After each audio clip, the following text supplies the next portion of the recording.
Hey everybody, welcome to another episode of What Is the Video series, where I casually talk about a video game that I've played through recently. I kind of give my suggestions on it. Sometimes they're newer games, sometimes they're not. And I talk about it, give my feelings on it, and I recommend whether you should purchase it or not. This week, we're going to talk about what is Kena Bridge of Spirits. Kena Bridge of Spirits is a action-adventure RPG that I remember seeing announced at an E3 type conference. I don't know if it was Xbox, PlayStation, anywhere in between, but I remember thinking it was charming at first, but after that I didn't really keep much tabs on it. Through further research, I went through numerous delays to finally get finished, but I'm super glad that they did finish it. I got told about this game recently, said it might be something I'd be interested in. I looked it up and I immediately fell in love after seeing the first trailer. It was a trailer that had story beats, it had gameplay elements, and I was like, this is a game up my alley. As far as the story goes, you play as Kena. She is a spirit guide. A spirit guide is someone in this universe that essentially helps spirits move on to the afterlife, essentially. It deals with a lot of tragedy and a lot of moments of loss and all that stuff in this game. It is a very emotional game for sure, and she helps these spirits solve their problems that they may have had or may have caused them to pass away or anything of the sorts, to help them move on to the afterlife. It's a very charming game that also it's very emotional. It does a very great job at just conveying all of the emotions that they want to convey. There's parts that will make you giggle, that'll make you laugh, grin from ear to ear, but there's also moments that'll make you blubber like an idiot, because it just makes you want to cry at times. But that's not a terrible thing. That's not a terrible thing at all. Just take this cutscene, for example. I'm just going to play this whole cutscene. It's from the beginning of the game, or from the start of the game. It's not spoiling too much, but just take notice of this whole cutscene here. As soon as I saw this cutscene while playing it, I immediately fell in love with this game even more, and I knew that I wanted to play this to completion and everything of the sorts. I saw him here somewhere.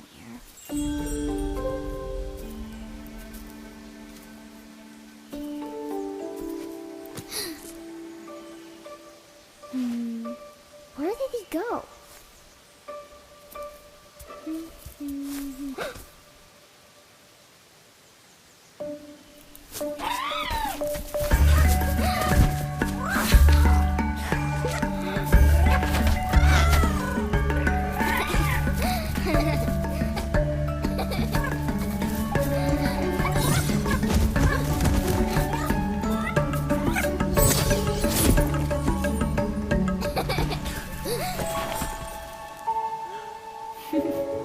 Hi there.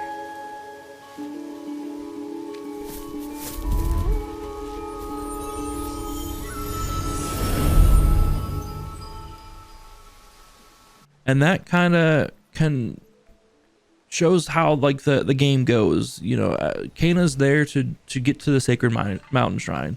She has her own thing that she came, to this area for, to this village for. The game doesn't explore much of that for her. It doesn't explore much of her overarching story, but by coming to this area, she gets to meet so many wonderful people, like these children, and help them with their problems. And it's really sweet. It's really nice.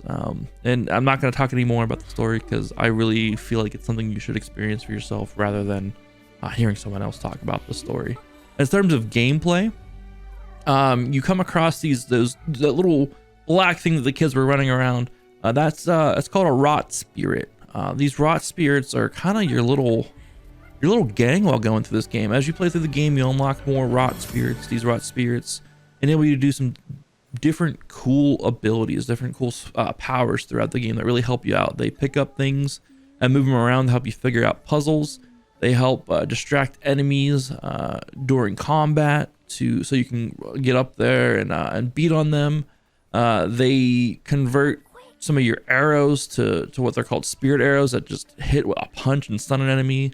They can create little stasis bombs that, you know, if you power up a bomb and you throw it and it explodes, it'll create a stasis bubble that just kind of slows everything inside the bubble that gives you a lot of time to beat on enemies, especially the bigger ones and the tougher ones if you need to. They're just super helpful, and they are so darn cute throughout the whole game. Like, so darn cute throughout the whole game. You can get these hats that you can collect to put on them. You can have them all wearing the same hat, all wearing different hats. There's like pumpkin hats. There's these masks that you can put on them. It's just, they are so adorable, so charming, and so darn helpful throughout the whole game too. They're also the way you heal. There's no healing potions. There's no Estus flasks of sorts in this game. If you want to compare it to Dark Souls, there are these healing flowers on the battlefield, and depending on the fight, you only have so many healing flowers you can use in a fight, which really added to the strategy layer of the game overall. The game, when it was presented to me, was kind of like a Souls-like. I think it even has a Souls-like tag on Steam. But like I said earlier, it's an action-adventure game more so than a Souls-like. It only was a Souls-like to me because I played it on the master difficulty. But this game has, I believe, 5 or 6 different difficulties that you can choose from.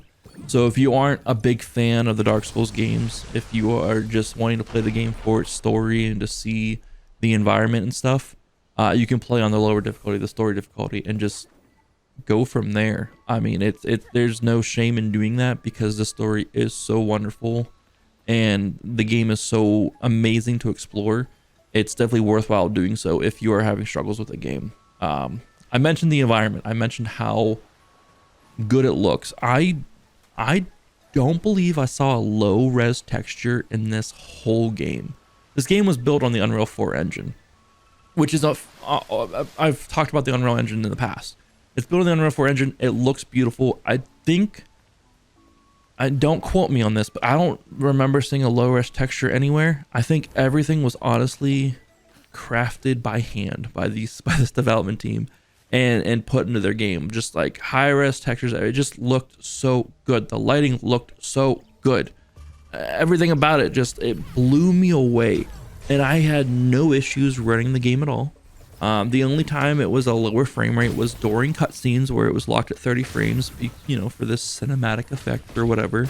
You know, but throughout the game itself, never experienced any stutters, never experienced any frame drops. The game was just good. It played so good. It looked so good. There were frustrating moments for me, where there was some fights where there was multiple enemies and ads would keep spawning on a boss fight or whatever. And, you know, anyone that knows me, I don't like meme ad fights. I don't like fights where the difficulty is just throwing a bunch of monsters at you and like, haha, that's difficult.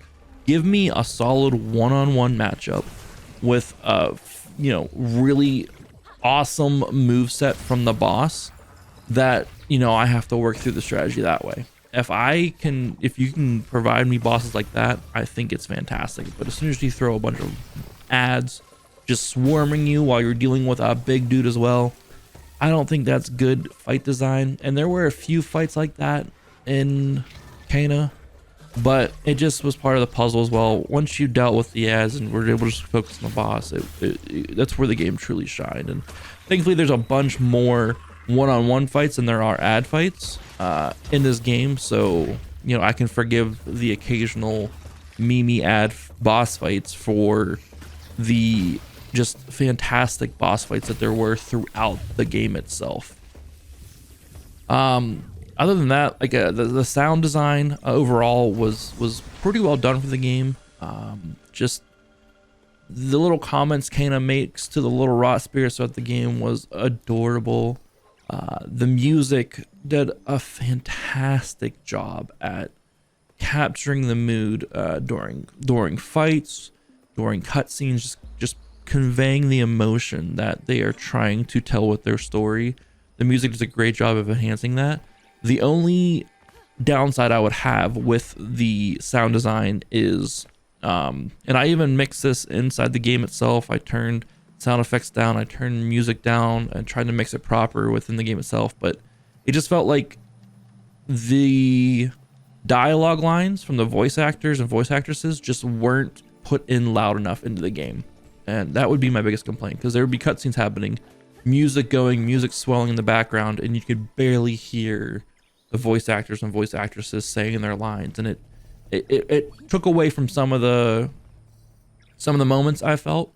But nonetheless, it's a minor complaint, but I still got to point it out and still voice my displeasure there.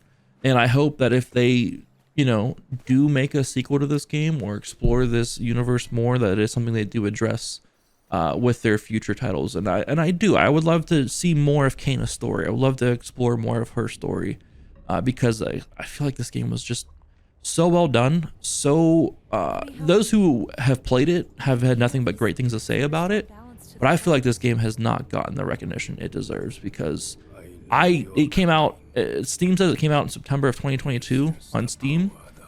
I didn't hear anyone talking about it at all, and I know I haven't been in touch with much of the game news universe, but I felt like no one really was hype on it, and it could have been because of the delays, but like, let's do what we can to get more people playing this game, because it deserves the recognition, it deserves all the love, and I want to see more of this universe. I want to see more of Kana. I want to see more of her story, and I want to see what more this developer team can do. That being said, I highly recommend, if you're a fan of action adventure games, if you're a fan of Souls-likes, buy it, put it on its hardest difficulty. It feels like a Souls-like. If you're a fan of just action adventure games and compelling stories and all that stuff, buy it. You know, play it on its easiest difficulty, enjoy the story. There's a lot of collectibles and stuff to grab in the game. And if you're anywhere in between, it's got 5 difficulties to go through. If you're anywhere in between those, buy it, enjoy it. It's so well done. I cannot recommend this game enough to everyone. Thank you guys so much for hanging out today. Thank you so much for being here. I do appreciate you guys enjoying these videos, watching these videos. Leave a comment down below of any games you want me to cover potentially next, what you guys thought of the video, if you've played it, if you plan on picking it up.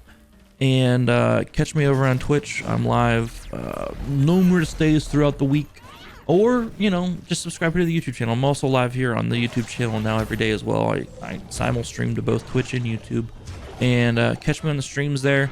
We're going to be starting up the Burning Shores DLC for Horizon Forbidden West. We got Jedi Survivor coming up, and I've been getting into Pokemon Nuzlocke lately, and I've been having a lot of fun with that. So come with us, hang around, enjoy it, and I will see you guys in the next video.